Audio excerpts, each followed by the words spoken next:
Середина 80-х і початок 90-х у багатьох мешканців Кривого Рогу асоціюються з так званими бігунами. Це бандитські групи підлітків, які безжально билися одне з одним. У хід ішли не лише кулаки, а й саморобна вогнепальна зброя та вибухівка. Ви на каналі Поки Кіт спить, і сьогодні я розповім про те, як бігуни взагалі з'явилися, які цілі вони переслідували, з чого складалися ці банди і скільки жертв по собі залишили за 10 років діянь ці підліткові кримінальні угрупування. Тож, хто такі бігуни? Це підлітки у віці від 12 до 18 років, які об'єднувалися у банди за територіальною приналежністю до того чи іншого району міста. Але займалися вони не в'язанням і хрестиком також не вишивали. Ці банди ворогували між собою та вчиняли набіги на території суперників, а ще грабували і вимагали гроші у тих, хто до банди не належав. Кожна банда мала свою назву, яка переважно була пов'язана, наприклад, з проспектом чи мікрорайоном, з якого походили самі бігуни. Відтак були банди, які називалися Горький, Вокзальні, Дев'ятка, а також низка інших. Чим криворізькі підліткові угрупування відрізнялися від таких самих угрупувань в інших містах? Все просто. У них не було як такої мети. Вони чинили насилля заради насилля. Ось як бігунів описував один зі співрозмовників газети «Криворізькі відомості» ще у ті роки, коли ці банди були на бігу, так би мовити. У моєму розумінні це неповнолітні хлопці, які бігають товпами. Хто б їм не трапився, вони всіх підминають під себе і біжать далі. За що вони б'ються? Не знаю. Встречались в группировке и убивали. Убивали? Ну, не насмерть. Ну не насмерть, ну били так. Ну, чем попало. Молотками по голове. Скажите, а вы когда-нибудь объясняли себе, для чего вы это делаете? Я якось не думав раніше. Это просто было развлечение? Это от нечего делать. От нечего делать. Потому что ничего у нас нет. Ни дискотек нет, вообще ничего. Нема куда пойти, нема чим зайняти. А ще криворізькі банди атакували ворогів своєрідним чином. Суть полягала в тому, аби цілою бандою проноситися територію банди суперників. В цей час вони закидали вулиці саморобними гранатами, стріляли, перевертали машини. Словом, робили все, аби було гучно і аби про них дізналися володарі цієї території. При цьому бігуни мали власну ієрархію, а також те, що можна назвати своєрідним кодексом банди. Про це трошки пізніше. Є дві основних версії, чому у Кривому Розі почала бігати молодь. Перша досить груба і зневажлива, як на мене, але все ще в ходу. Вона ґрунтується на тому, що у 20-30 роки минулого століття в місто масово завозили працювати ув'язнених, переважно у шахти. Контингент, який привозили, був специфічний. Люди були малограмотні, зловживали алкоголем. Але оскільки діватися було нікуди, вони врешті зафіксувалися у Кривому Розі. На світ стали з'являтися і їхні діти. Нібито через те, ким були їхні батьки, ці діти, власне, не отримували належного виховання і не могли відрізнити, де щось хороше, а де погане. Для них кримінал був чимось романтичним і, власне, єдиним шляхом для досягнення успіху. Натомість уряд, міська влада, правоохоронці, дякую, тета, були для них кимось на кшталт ворогів, і тому, не бачачи для себе інших перспектив, молодики подавалися у бігуни. Але є і інша версія. Вона зводиться до того, що у 60-х роках був демографічний бум. Оскільки у Кривому Розі розбудовувався металургійний завод, туди масово приїжджала молодь. І врешті, під кінець 80-х у місті мешкали 800 тисяч людей. Але якщо завод розбудовувався, то соціальна і культурна сфера явно гальмувала. Молоді люди не знали, чим себе зайняти, і як наслідок стали формуватися замкнені спільноти, серед яких були і бігуни. Час від часу криворізька молодь билася за владу над тією чи іншою територією ще на початку 60-х. Однак по-справжньому насильство розквітло саме у 80-х. За однією з версій приводом стала бійка на одній зі шкільних дискотек. Після цього молодики не могли зупинитися і били одне одного протягом 10 років. Як все було влаштовано всередині банди? Ну, по-перше, там не всі були нерівні. Насамперед у банди був головний, тобто керівник, якого називали руль. Цю людину обирали шляхом голосування на безстроковий термін, а руль своєю чергою мав кількох помічників, які, власне, допомагали йому стежити за дисципліною, за зброєю, за грішми, тобто всіма справами, які відбувалися всередині банди. Також свою роль у статусі відігравав вік і той факт, скільки років підліток вже бігає. Наприклад, тих, кому було 12-13 років, називали пупсами. Тих, хто вже мав 14-15 – мультиками. Ті, кому виповнилося 16 і які бігали щонайменше 2 роки, називалися старшаками. Хоча в іншому джерелі я бачила, що були ще малолетки. Це якраз 16-річні, а вже далі старшаки.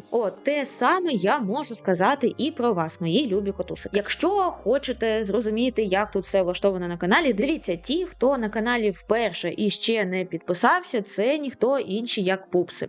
Якщо хочете перейти в розряд мультиків, то треба як мінімум підписатися і залишити коментар. Ну а якщо ви вважаєте, що готові до того, аби стати старшаками, то тут не обійтися без донату. Тим паче, що за донат від 40 гривень для вас будуть доступні 3 додаткових і унікальних відео. Посилання знайдете в описі під цим відео та у першому коментарі. Нових членів банд вербували серед знайомих. Це були школярі, учні технікумів і ПТУ. Побутувала думка, ніби бігунами ставали лише хлопці з бідних і неблагонадійних родин.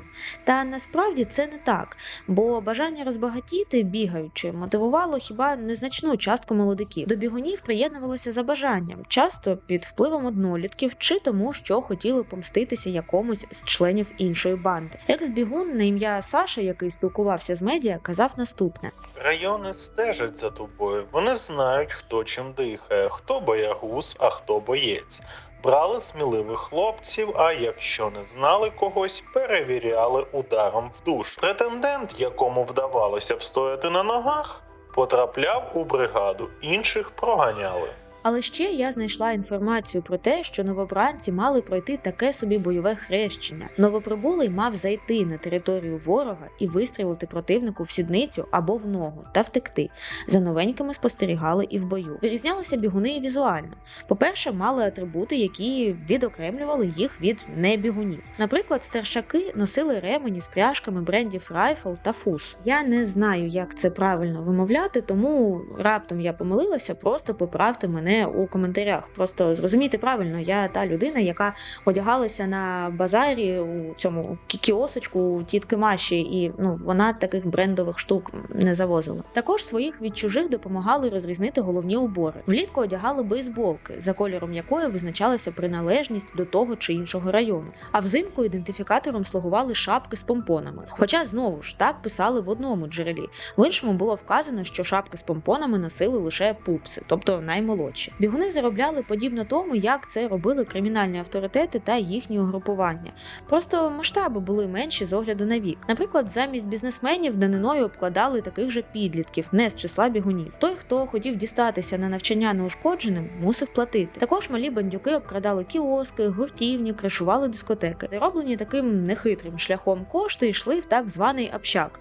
Якщо хтось із бігунів гинув, а це могло трапитися будь-коли з огляду на стиль життя молодиків, батькам дарували кошти з цього самого общака і оплачували з нього поховання. Якщо увійти в коло бігунів було плюс-мінус легко, то вийти з нього, а тим паче зрадити своїх, було рівноцінно фактично смертному вироку. Таких хлопаків вивозили світ за очі куди подалі, там їх катували, били, декого навіть вбивали. Тим, кому пощастило залишитися в живих, доводилося потім переховуватися і змінювати місце проживання не один і не 2 рази. Оголошували війну банда банді по-різному. Одним з варіантів було використання зенітної гармати, що стояла на площі Кривого Рогу на меморіальному постаменті. Ця точка була практично на перетині 2 районів. Відповідно, в чий бік гармату повертали, на той район і планувався набіг. Як я вже згадувала, на справу хлопаки не ходили з порожніми руками. Вони самотужки виготовляли зброю. Запчастини для неї шукали пупси і мультики. Вони нишпорили по звалищах і гаражах. А майстрували все переважно хлопці, які навчалися у технічних навчальних закладах. Їх ще називали зброярами.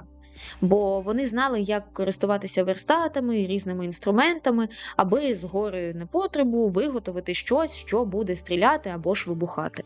Головною зброєю були самопали, саморобні гранати, а також молотки.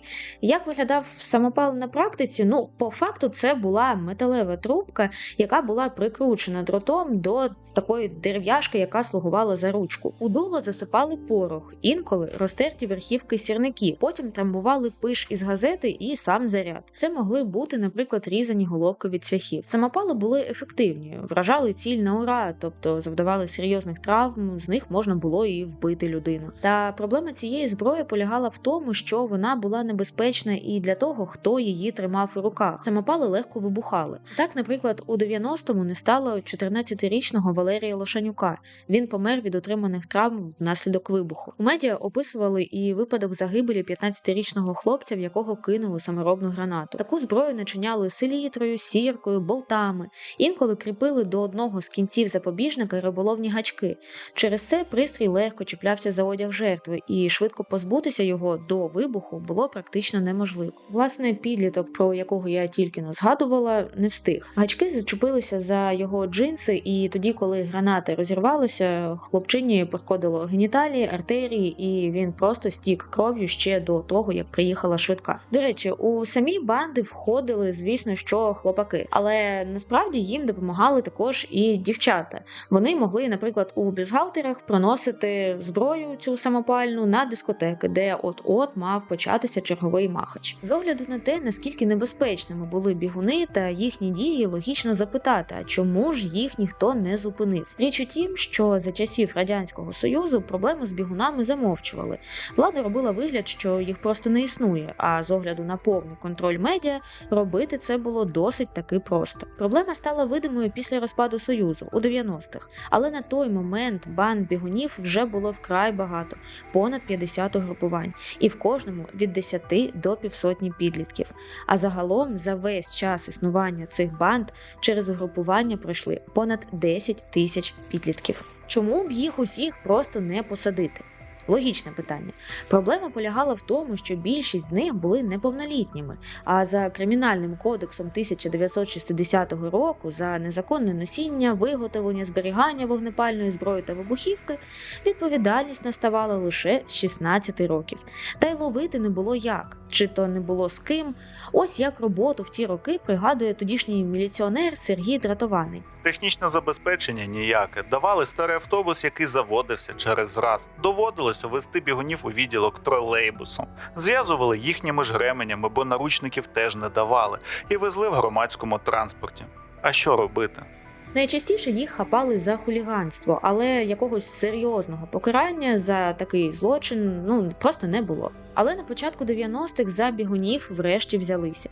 Міська влада Кривого Рогу поставила у кожен район оперативну групу карного розшуку, і ці люди займалися лише справами бігунів. Також влада вирішила, що до відповідальності слід притягувати цілі угрупування, а ще батьків бігунів. Вирішальна битва між бігунами і правоохоронцями відбулася 4 листопада 1992-го на території неподалік 21-ї школи. Бігунів було 26, міліціонерів – 3. Правоохоронці отримали завдання затримати учасників перестрілки, яка відбулася за кілька днів до цього біля зупинки громадського транспорту. Але затримання переросло у сутичку і нову перестрілку. Міліція зробила більше 5 попереджувальних пострілів, вимагала кинути зброю і здатися. Але бігуни стали відбиватися і стріляти з самопалів. Врешті 17-річний підліток загинув від кулі міліціонерів.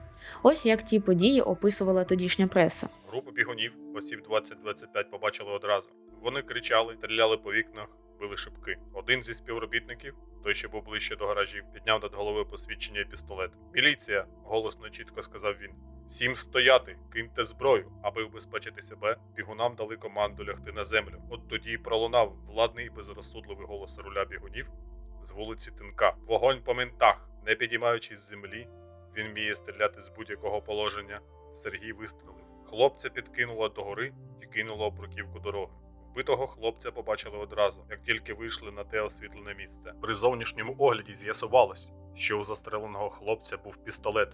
Поруч з ним з курткою лежав молоток, а в кишені куртки запасний патрон і ще одна саморобна граната. Багато мешканців і мешканок Кривого Рогу тоді, попри цю трагічну ситуацію, все одно підтримали дії правоохоронців. Бігати хлопаки продовжували до кінця 94-го. Офіційно влада нібито таки перемогла проблему бігунів, поборола. Але дослідники теми припускають, що причина, чому бігуни зникли, полягала в іншому. У середині 90-х стали розквітати організована злочинність, і частина бігунів просто перейшла під контроль цих угрупувань. Ще частина підсіла на наркотики, а хтось опинився у в'язниці. Як свідчать дані правоохоронців, за весь час бігів, а це приблизно 10 років, на обліку в міліції стояло близько 4,5 тисяч підлітків. Ще близько 1000 були травмовані та скалічені. І, що найжахливіше, 28 людей померли внаслідок того, що були так чи інакше залучені до сутичок бігунів. Хоча далеко не всі з них були власне бігунами. Наприклад, 14-річний Олександр Жердів не був учасником жодного з угрупувань. Одного дня він вийшов на двір, аби обмінятися зі знайомою відеокасетою. Та раптово хлопець побачив загін бігунів. Він перелякався і побіг до свого під'їзду. Але не встиг. Одна з куль, яку випустили бігуни, застрягла у хребті хлопчини. Відтоді він не ходив. Колишній бігун Саша зізнається, що досі не розуміє, навіщо він взагалі в'язався у цю тусовку свого часу. Я й сам досі не розумію, що це було. Наскільки я знаю, цього не розуміли навіть дорослі злочинці, бо жодної вигоди зі своїх злочинів бігуни не отримували. Це як у тому романі, де хлопчики потрапили на безлюдний острів і почали вбивати одне одного. Ось така історія, котусики. Пишіть, що ви думаєте про бігунів, чи ви щось про них знали, чи чули, можливо, якісь оповідки, наприклад, від знайомих чи родичів. Нагадую, що на канал обов'язково потрібно підписатися. Я серйозно, тому що 90%, уявляєте, 90% глядачів, які дивляться ці відео, вони не підписані. Це абсурд. Посилання на донати активні, їх ви знайдете в описі під цим відео. А якщо хочете далі зануритися в атмосферу 90-х, не забувайте дивитися відео про кримінального авторитета Бібу, який був кілером і, власне, ліквідовував таких самих кримінальних авторитетів. Там дуже цікава історія, обов'язково подивіться. Побачимося!